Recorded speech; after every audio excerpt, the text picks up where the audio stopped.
The views and opinions expressed in this presentation are those of the producer and those appearing in this show and do not necessarily represent the views of DerryCam, the town of Derry, or any of its staff or affiliates.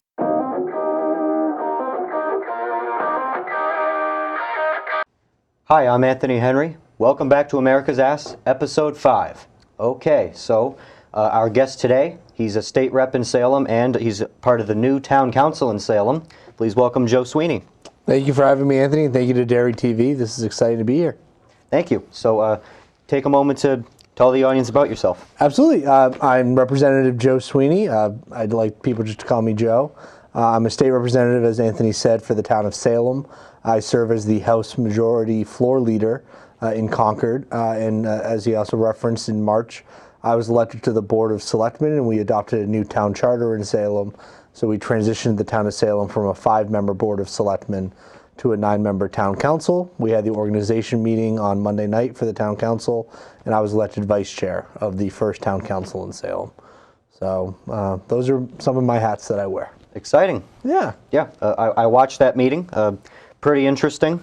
Yeah, no, it was good. It was a good meeting. We had productive conversations about implementing the new charter, and then we had some interviews for some town boards and committees, and it was a good meeting, productive, and we're looking forward to the future.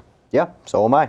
Yeah. Okay, on to the first big topic of the day, the Durham Report, the long-awaited Durham Report. I believe 4 years in the making, finally out this week. I remember first hearing about it a couple years ago. I had seen it on the news when I was at Great Wolf Lodge, I think, in Massachusetts. Yeah, it was really interesting. John Durham had been appointed to investigate the links between Trump and the Russia interference in the election, and he had found that there wasn't any.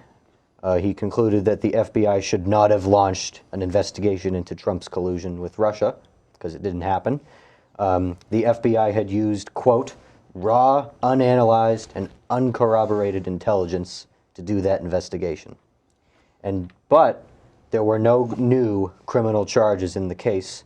Quote from John Durham, not every injustice or transgression amounts to a criminal offense. So what are your thoughts on the Durham Report? So I'm happy you brought it up. I think it just speaks to, I think across the board from the left, right, or center of the country, a severe lack of trust in our government. And that's been the really repetitive marching that we've heard from folks, is that they just don't like what's going on. And we have these institutions in this country that should be trusted, that should be trustworthy. And we'll go through the sort of the political ramifications of investigation after investigation. And you can draw that line all the way back to Ken Starr in the 1990s. But just in the last few years, you've had the Mueller investigation when President Trump was in office. Then you had the Durham investigation into pretty much the Mueller investigation. And I think if you were to poll right now, unfortunately, there's a lot of Americans that just don't have trust in the FBI. And that shouldn't be the case. We should have trustworthy law enforcement agencies. They should be as trustworthy as local police departments at the national level. And we need to have that national conversation as to how we can get back to the FBI that's not influenced by politics, that's not making decisions based on who's in office and what investigations they're following because they think somebody in the Oval Office is either going to like it or hate it. We need the FBI to just be an above-board, trustworthy organization.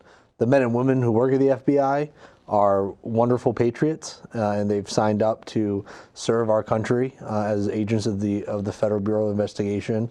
But I think over the years there's been some severe lacking of leadership and too much political influence into the organization for it to remain the trust of the people. And that's, if anything, from the Durham Report as to how past leaders at the FBI were unfair towards the former president and had a bit of an agenda against him. We need to look at that report and find ways to fix it going forward so it doesn't happen again. It shouldn't happen to Joe Biden. Definitely shouldn't have happened to Donald Trump. But whoever the president is, they shouldn't have that sort of animosity from a federal agency towards them just because they don't agree with their policies.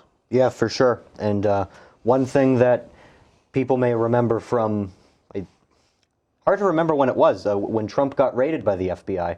That was another instance where everyone blew up on the FBI about how it should be defunded for being politically biased and stuff. I don't think it should be defunded. I think it should just be reformed to get that politics out of there. Right. I think you get the politics out of it. I think the overly visible and political raid that they had at Mar-a-Lago for some documents pales in comparison to how they handled the same issue at current President Biden's residence for documents that he had when he was a vice president and a U.S. senator. And those are probably the most co-equal examples we can give of one side getting treated one way and the other side getting treated completely separately. And it just needs to be fair across the board. And it hasn't been when talking about the documents and the various investigations revolving certain presidents. Yeah, absolutely. And Biden had his documents next to his car. Next to his car in a house everywhere. In a house that Hunter Biden was renting for $500,000 a month, which is sets off some alarms for folks. And then I think he just gets a pass from the Department of Justice and the Attorney General because they want to be on the same side as him, and that's unfortunate. Yeah, and also I see a lack of investigation from the FBI on Hunter Biden, really. Right. There's, you rarely hear about it in the news media. Well, you might hear about it now because they're finally starting to realize some of the crap he did, but they remained quiet for the longest time until the media is they. They remained quiet for the longest time until it finally became too big of an issue to not point out. Oh, absolutely. And I would say, and I would throw out there that if Don Jr. or Eric or Ivanka or even the Bush daughters had done a tenth of what Hunter Biden is alleged to have done, there would have been nonstop press coverage about the children of Republican presidents being untrustworthy and engaging in illegal activity, and we'd hear about it 24/7, full-blown congressional hearings that everybody is paying attention to, and we just haven't had that same level of treatment with Hunter Biden. They interfered with an election by Facebook and big techs, censoring the New York Post, the oldest newspaper in America, reporting on Hunter Biden. And so we would not have seen that if any other president's child had the same level of, or any Republican president's child had even close to the amount of criminal allegations as Hunter's had. Yeah, Hunter's had so much alleged against him. Right. It's absolutely ridiculous that he's not in a jail. But Hunter Biden's a topic for another day. Yes. That deserves its own episode, really. Yeah, it really does. Just to list off all the stuff he's accused of. But anyway, on to the next topic. Yesterday in North Carolina, the state legislature enacted a 12-week abortion ban, overriding the veto from Governor Roy Cooper of North Carolina, who's a Democrat. That's a big win for the pro-life sector of the country, myself included. So, yeah, what are your thoughts? So I just want to kind of give the broad 30,000-foot view of where we are and how we got here. Yeah. Last summer, Roe versus Wade was overturned by the Supreme Court, which was a 50-year precedent that pretty much gave blanket access to abortion across the country. We have now seen, and essentially when the Supreme Court overturned Roe versus Wade, they said that legislators are the ones that should be deciding this for their states or the country. The federal legislature is fully empowered to take up policies of their own, but also each state is. And each state should craft a policy, just as every other issue we have in this country, that is conforming to their state's beliefs and their values. In New Hampshire, before Roe versus Wade was overturned last summer, 2 years ago, we put into place a very reasonable and sensible 6-month ban. New Hampshire, essentially, third trimester abortions are not acceptable. We've added exemptions for health of the mother, situations like that they're required.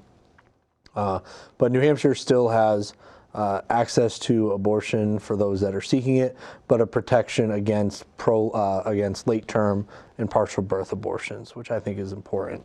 North Carolina, as you mentioned, they passed it in the legislature to have a 12-week ban. The governor vetoed it, and they've overturned his veto. Now the voters get to decide really what they want to do. Next November, they'll be able to go to the polls, and they can either vote for more Republican representatives and a Republican governor who will uphold the 12-week ban, or if there's a desire to, they can elect Democrats to the legislature and overturn the ban and adjust the policy that way. And that way, it's not set in stone by some judicial decision from decades ago. It's a constantly moving topic for the people that are being impacted by it. And so it can vary state by state. And so I think, we'll see how North Carolina responds to it in next year's elections, and we'll go from there. Yeah, North Carolina is going to be a really interesting state to watch in terms of politics next year, mainly because of Mark Robinson, the very controversial lieutenant governor who's going to be running for governor. Look up Mark Robinson's gun speech at the Greensboro City Council. That was an insane speech. I don't know if you've seen it, but I've heard things about it. I haven't watched it myself. Yeah, he's a fireball, and it'll be really interesting to see if he would win that election, because he just announced he's running. So that'll be interesting. That's an election to watch for next year. Not really a lot going on this year in terms of politics, really, because this is a break year in between. This is a break year. We don't have a New Jersey or Virginia governor's race. We do have the Kentucky governor's race. Yeah. I think we'll see Daniel Cameron, the AG there, beat Andy Beshear, but it will be a tough race. Yeah. Because Andy Beshear does have popularity because of his handling of all the natural disasters that have happened. Yep. No, and governors really across the aisle, governors have the ability to actually implement change and be a good marketer for their party regardless. We've seen Governor Chris Sununu in this state be able to go against the headwinds of some years of 2018 when essentially everybody just wanted to throw all the Republicans out. Governor Sununu stayed strong in there and won his re-election then. So governors do have that ability to kind of buck the curve on the trend lines. But I do think Daniel Cameron, the Attorney General, is going to run a great campaign in the fall. And he's definitely going to give Andy Beshear a run for his money. So yeah. And another interesting election happening in November will be the Mississippi governor election. That will also be a very much watched race because of how close the Democrats making it. Brandon Presley, I think he's a member of like the Public Service Commission or something like that. Yeah, and he's the cousin of Elvis. Oh, I didn't hear that. Yeah, Brandon Presley is Elvis Presley's cousin. Oh, breaking news right on your channel. I didn't know that. So yeah, he's running as like an old school Democrat. Yep. In fact, Trump actually endorsed him. Trump endorsed the Democrat. I'd never heard of that. I didn't hear that. That's interesting. Yeah, he's the current governor, who's a Republican, Tate Reeves. Some people think he's a little corrupt. He gave some of his friends jobs in his administration. So I'm not too familiar with Mississippi, but that'll be an interesting one to watch. Yeah. And another big topic, the border. That was the main topic of the last episode. Title 42 was lifted. What we thought would happen happened. Flood at the border. Many criminals. For example, an illegal alien is currently charged with raping a teen girl, and that person who was in custody was released by the Biden administration. They released him. It's really tragic, and it's part of a larger series of how across the country, even here in New Hampshire, Democrats have pushed forward with these impractical bail reform scenarios that have just led to more criminals being out on the streets. But specifically on the border, I want to say it's a shame that Secretary Mayorkas still has a job. He has been, he will get up on the press podium and say, our border is not open, as if to encourage people not to come here. However, his boss, President Biden, raised his hand on a debate stage in 2020, telling folks to come to America, that we're an open place and they can come and get their benefits here. And it's a real shame. The country is just going in the wrong direction when it comes to our border. We shouldn't be hiring 87,000 more IRS agents. We should be hiring 87,000 more Border Patrol agents. and not send down National Guard troops and the military to process people into the country and then just let them go.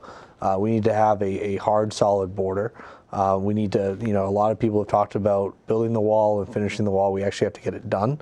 I'm hopeful the next Republican president actually gets it done and builds the wall down there. And we got to, the state of Texas and Governor Greg Abbott have done a lot of great things from what they can do to secure the border and to police the southern border and call for help from the other governors. But we need President Biden to step up.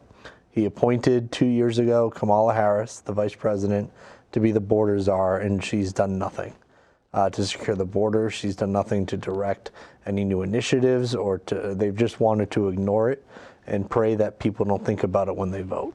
I think we're going to continue to see the same sorts of scenes we've seen the last week over the course of the next 18 months. And it will have a big impact on the 2024 election because it is a border crisis that is out of control. We've had, just in the last few months, a few tragic stories of families and those that are either detained or just near the border, tragically dying in large-scale accidents. There was one building caught on fire, and I believe 30 migrants lost their lives. There was a child last week that died under U.S. custody at the border. And those are just not headlines or stories, we should be embracing or having in America. And it's not hard to say every country deserves to have a border. We can have, I think a lot of people will describe it as we need a tall wall with a big door, but a door that we control who comes in and out of.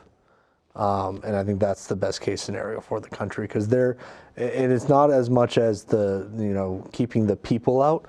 It's the drugs that are coming through the border as well and being trafficked up to New Hampshire through Massachusetts and through other places. Fentanyl has a real impact on the state of New Hampshire every day. It's a really tough drug for our law enforcement to fight back against, and it's wreaking havoc on a lot of communities across the country, but especially in New Hampshire. So we gotta secure that border to protect Granite Staters from fentanyl and other bad drugs that are coming over.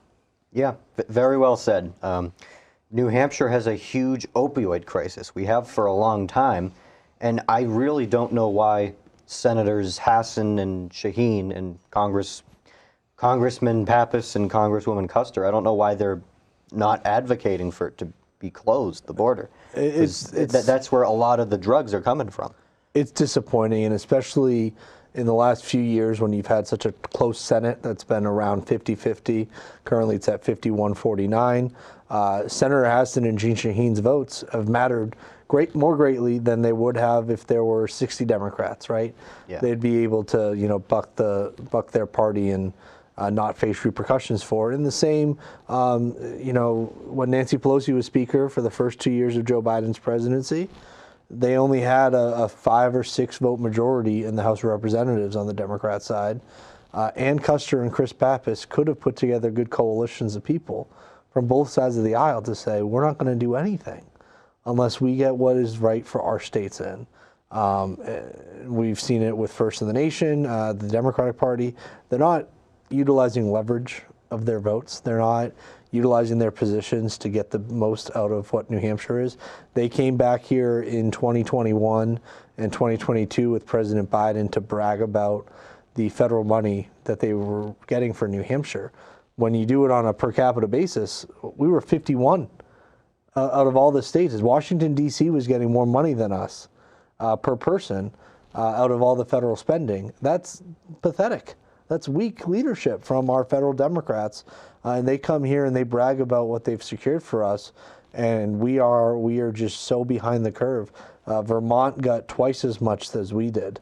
And they have half the population. So it's a shame that they have not utilized their positions to build leverage and get influence and fight for New Hampshire. They seem more interested in doing whatever Joe Biden and the DNC tells them to do. And I hope at some point Granite State voters wake up and we send some new representatives down to D.C. who will actually fight for us. Yeah, and in regards to the First in the Nation primary, the state had to take it into our own hands, and we passed a law making it first in the nation. I believe it passed the Senate unanimously, and then it only had 6 no's in the House, with including one Republican that voted no for some reason. Yeah, and I'm not sure why exactly he voted no, but that was a great piece of legislation that reaffirmed our status as first in the nation. We've always had, since the 70s, we've had the ability for our Secretary of State to make New Hampshire first, regardless of what any other state does or what any political party does. And we've used that power the best. I want to give a shout out to the Secretary of State's office. It was shepherded for so long by Secretary Gardner, and now it's Secretary Dave Scanlon. And they are phenomenal at being able to execute an election in the shortest window of time compared to every other state. It really takes New Hampshire 46 days from deciding to have a filing period to election day to have an election. And it's really only, it's that long comparatively because we want to comply with federal guidelines on getting ballots out to oversee voters. But we are extremely flexible and capable in New Hampshire to run elections. It's no one does it better than we do in New Hampshire. And that's a testament to the Secretary of State's office under Secretary Gardner and Secretary Scanlon now, and the ability to keep first in the nation first. Because another state will have to pass a law to move their primary. Dave Scanlon can set it whenever he sees fit, and at least a week before any other similar contest. So don't mess with Dave Scanlon or the New Hampshire Secretary of State. Other states have tried, and they'll fail again. Yeah, Dave Scanlon's a great guy. I've also met him. So anyway, on to our final topic, Salem stuff. So a couple episodes back, we had DJ Betancourt on. Yep. He's also a member. He was in fact elected to the town council. So congrats to him if he's watching. And yeah. No, I could spend hours talking about Salem. I'll try not to right now because I think we got a little more minutes left. But no, Salem's at a really exciting time. You know, and Salem's always been sort of, to me at least, obviously I grew up there and I lived there. I served 2 terms in the State House. They elected me when I was 18 years old, which was phenomenal. It's a very positive and empowering community for people that are wanting to get engaged in politics. But we have a lot going on in Salem right now, and it's an exciting time. 2 years ago, in December of 2021, I started the process of getting a charter commission formed in the town. So I started gathering signatures for it. I got the requisite 25 signatures that we needed, and we got it on the ballot in March of 2022. The voters overwhelmingly voted to form a charter commission. Then in April of 2022, I was elected to the charter commission along with 8 other residents of Salem. And the really cool thing was we had 3 Republicans, 3 Democrats, and 3 unaffiliated voters on the charter commission. And we were able to come together and build a charter and a form of government that really worked for the town of Salem. Obviously complying with state laws and everything. We had a lot of good, meaningful conversations about what we were trying to do and why we were there. We utilized citizen input and took in survey data to get a real sense of what the community would be willing to accept on a charter and what the red lines were. And it was a good process and done in good faith. And we got that proposal on the ballot this past March. At the same time campaigning for the charter, I campaigned for myself to be on the Board of Selectmen, which the charter was proposing transitioning that 5-member Board of Selectmen to a 9-member town council. And voters in March, we needed 60% of the vote. We got 68% of the vote in the March election, which we kept it on the snow day, that nor'easter on March 14th. We had our town election. Derry kept ours too. And we had nearly 2,000 people show up during a snowstorm, which I think was a testament to how many people really cared about Salem's future and what is at stake in the town. We've seen, really since the highway was built in the 50s, Salem went from a population of about 5,000 people in 1950 to just around 30,000 people in 1980. And it's been around 30,000 people since that point. But we're in the middle of another population swing up. We have the Tuscan Village development that's redeveloping the old Rockingham Park racetrack into a really nice mixed-use development that has a walkability It's going to have a mix of uses between residential, retail, restaurants, entertainment, office space. We have a third market basket there for the town. And so there's a lot of good things happening there. And I think there's going to be a lot of good things up and down Route 28 and around Exit 2 in Salem. That'll just be a lot of redevelopment. You know, we built our community largely from the 1960s to the 1980s, being built around cars and people driving from place to place, and now we're kind of retroactively looking at how we can make things more walkable in the town and build communities like we used to, instead of so car dependent. So it's an exciting time in Salem. And the town council has 9 members, and it's going to be exciting to see us kind of build our culture of governing on the town council now. So yeah, it's all good things to report from Salem. Good to hear. So quickly before we end, what are a couple of your biggest priorities on the town council? So biggest priorities, I've talked to a few people about this. The town council has the ability to modify the zoning ordinances in town. And if you're familiar with Salem, if anybody's ever been there, if you know the Romano's Pizzeria on Main Street to the St. Joe's Catholic Church on Main Street, it's probably less than a mile apart from one another. It'd be a 10-minute walk if you were to do it walking, or a minute and a half drive through the depot.